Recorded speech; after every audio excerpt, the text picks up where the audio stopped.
Hi, and thank you for watching my video. I will highlight some of the more interesting research currently being conducted into the induction and extraction of biologically generated signals in the human body. I will also bring to light what I would consider to be a major hole in current research, which I believe is serving to slow studies overall.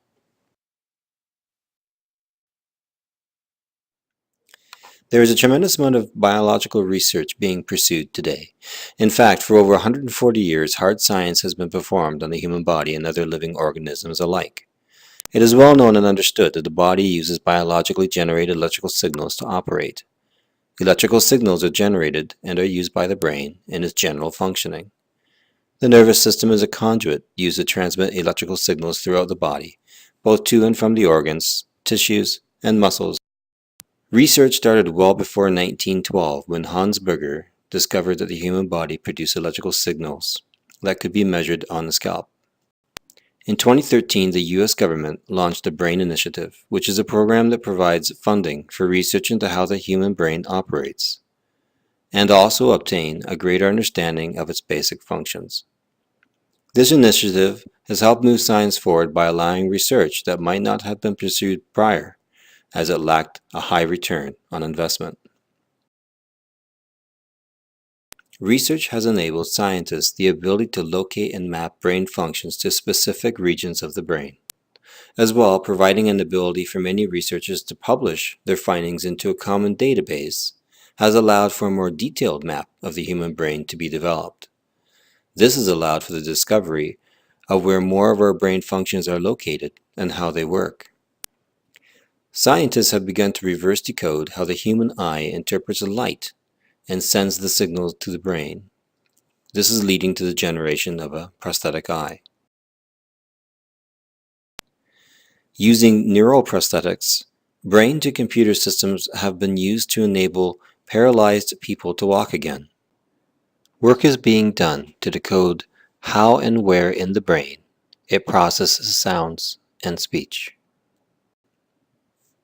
For instance, when you read silently and are thinking during problem solving, you speak to yourself using your inner voice.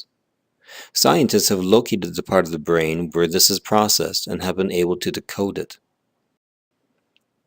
We have discovered that while the electrical signals generated by the brain are unique to each person, we share common brain functions, processes, and encoding and decoding techniques. We have even found the missing link between our immune system and the brain. Unfortunately, the majority of research requires invasive surgery, meaning the scientists require the ability to physically access and touch the brain. This slows research and forces the person being experimented on to be subjected to dangerous surgeries, and thus limits the amount of research that is being performed. As well, results can become questioned as the individual is undergoing a physical hardship and is often only partaking in the research because they are already undergoing surgery for some other reason. It must be remembered that the body generates a tremendous amount of energy, so much so that the brain activity can be read by devices that merely touch the scalp.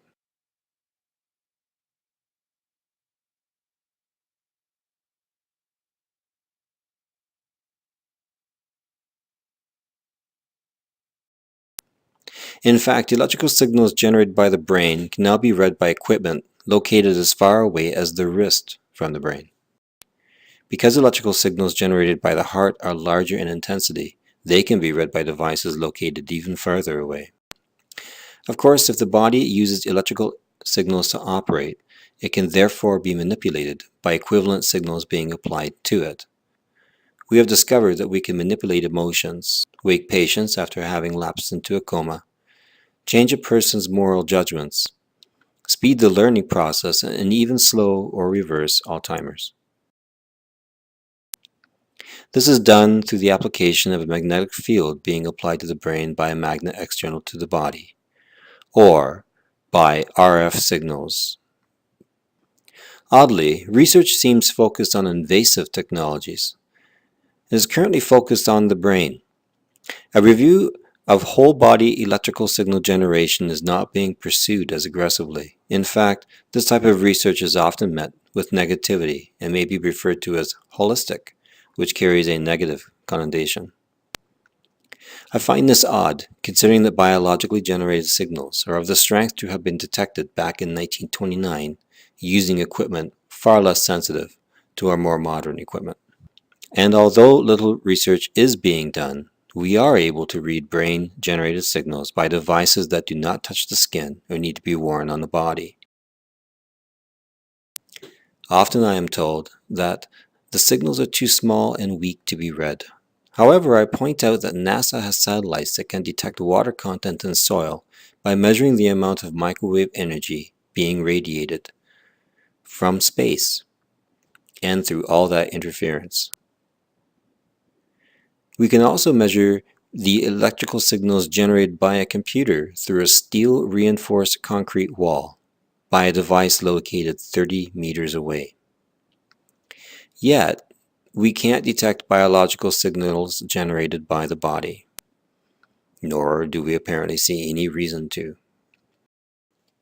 My name is Don. I'm not a research scientist. This has not been done for cash or reward. The only reward I seek is for the freedom of the people who are confined to technology that keeps them alive or improves their quality of life, such as those confined to life-saving or monitoring equipment in hospitals, those suffering from limited mobility due to requiring constant monitoring of health or seizures, or for the elderly who want to live more independently than restrictions currently allow. Research is currently limited to the reach of physical cables, the wearing of equipment touching you, or implanted technologies. I wish to remove these restrictions by promoting the discovery of technologies that allow for people to be monitored by equipment that does not restrict mobility or need to be implanted, as I believe only then will these individuals be freed from the technology.